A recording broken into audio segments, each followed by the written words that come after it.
महाराष्ट्रामध्ये 4 महिन्यातच सत्तांतर होणार आहे असा निर्धार शरद पवार आणि उद्धव ठाकरेंनी आता व्यक्त केलाय। 4 महिने द्या, मला सरकार बदलायचे असं पवार म्हणालेत।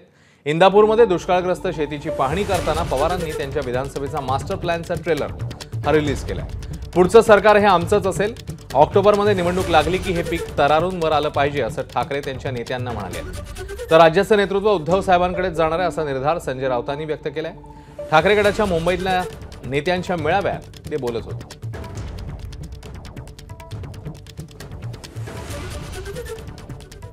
त्याला तुम्ही 4-6 महिने द्या, 4-6 महिन्यात मला सरकार बदलायचं।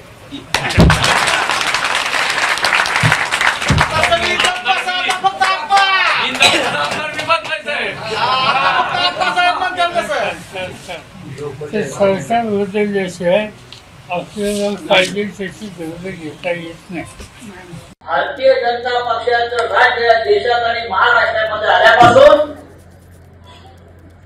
हे भ्रष्टाचाराचं युग निर्माण झालेलं आहे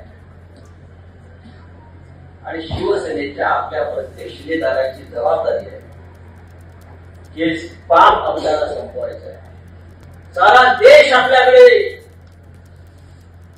अशा नगरा लावून बसला होता की शिवसेनेला म्हणजे माननीय उद्धव साहेबांच्या नेतृत्वाखालच्या शिवसेनेला 2 जागाही मिळणार नाही। पण याच माननीय उद्धव साहेबांनी नरेंद्र मोदीचा रथ रोखलेला आहे।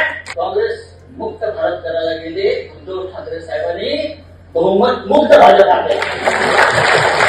पुढल्या 4 महिन्यामध्ये महाराष्ट्रामध्ये सत्तांतर आणि या संधीची सूत्र आपलं नेतृत्व करणाऱ्या माननीय उद्धव साहेबांकडे जाईल। बोलतो ना की पुढचं सरकार आमचंच आणणारच, कोणत्या परिस्थितीत आणणार, पण त्याच्यासाठी हे बीजारोपण आहे। पावसाळा सुरू झाला, आता बीज रोवली पाहिजे। तर जेव्हा ही विधानसभेची निवडणूक लागेल साधारणतः दसरा दिवाळीच्या मध्ये, तेव्हा हे पीक जे आपण आज बीज रोवतोय ते तरारून वर आलं पाहिजे। आधी आपल्याला मेहनत घ्यावी लागते। शेतकरी सुद्धा असं झोपून उठतं आणि पीक नाही येत, त्याला पूर्ण शेती नांगरावी लागते, तण काढावे लागतात। तर ते तण म्हणजे कोण तुम्हाला माहिती आहे, हे सगळे काढून फेकून द्यावे लागतील आणि नव्याने पेरणी करून मग पीक काढावं लागेल, एबीपी माझा, उघडा डोळे बघा नीट।